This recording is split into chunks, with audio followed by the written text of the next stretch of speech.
I want you to get a little bit of a sense of what it's like to walk through this forest. This is a mature Pennsylvania oak beech forest. You can see the light coming through. You can hear my feet crunching in the leaves. And it's a great way to study trees, is really to get out there and walk in the forest and just notice what you see.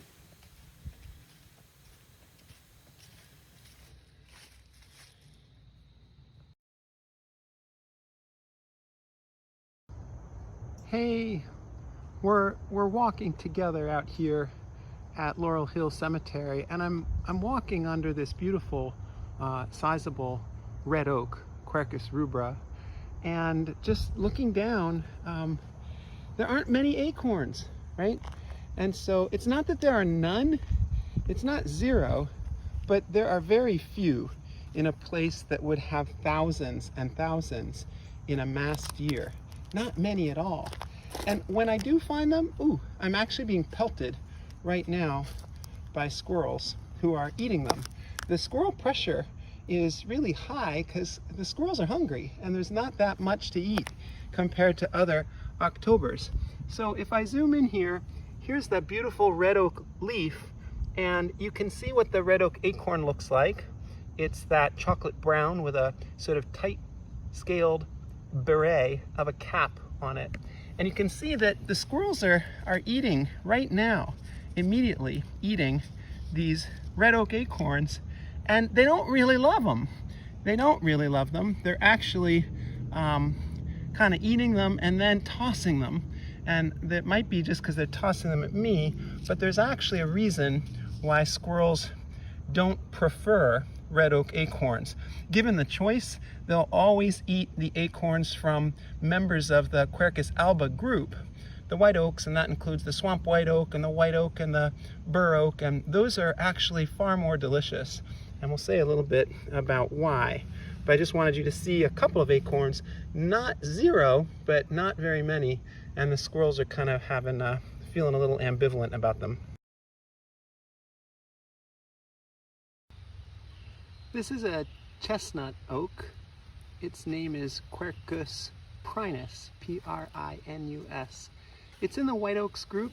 You can see the leaves have rounded lobes, tips, rounded rather than the pointy ones we see on most of the red oaks. So it's a cousin of the swamp white oak, Quercus bicolor, and it's an upland tree. It's a tree that we tend to see in drier upland woods in Pennsylvania. And when I'm walking, I recognize it by this deeply furrowed bark.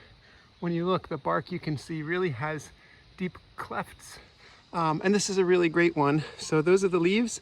No acorns to show you this year, but here's a really nice mature chestnut oak.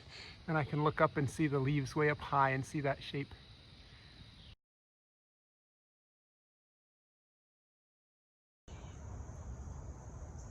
Hey, I'm at Laurel Hill Cemetery. A beautiful place to walk in the fall and a really great place to see some trees. And I'll tell you, I've been walking among a lot of oaks and there are no acorns. No acorns. And you know why that is. Under red oaks, pin oaks, just a handful, just a couple of acorns. This is not an oak. The tree I'm walking under right now, this beautiful tree, is a horse chestnut. Horse chestnut, we're gonna say Hippocastanum for the species name. And hippo is like hippopotamus, means horse. Hippopotamus actually means river horse. Hippo, horse, and potamus for river.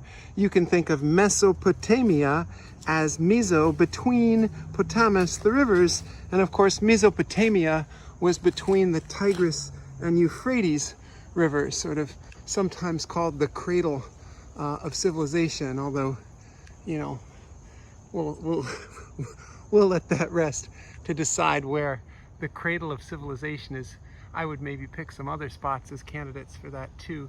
So look at these beautiful leaves, and this bark is distinctive. The horse chestnut has a platy bark, looks kind of like platy armor a little bit, and it's distinctive. It's a distinctive bark. But what's really going to stand out to us, of course, are the leaves and the fruits.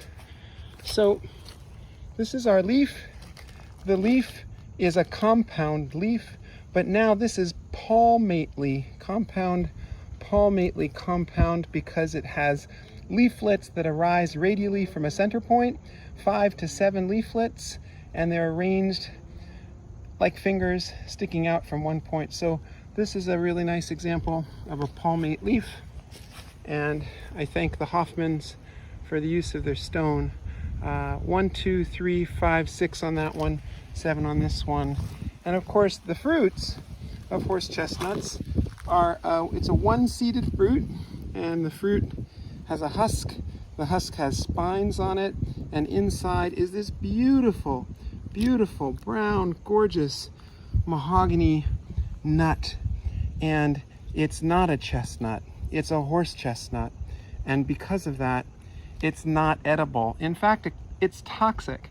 So whenever you hear sort of pig nut, pigweed, horse chestnut, often when there's an animal in front of that, it means that they were fed to animals. And I don't think these were fed to horses, but there are also pig nut hickories. And you can see the big white side, shiny, glossy. The other cousin of the horse chestnut, this is Aesculus hippocastanum, is the buckeye. And buckeyes are actually another Aesculus species that are, of course, the state tree of the state of Ohio. So there's your horse chestnut, Aesculus hippocastanum, and a great tree to know and an easy leaf to recognize.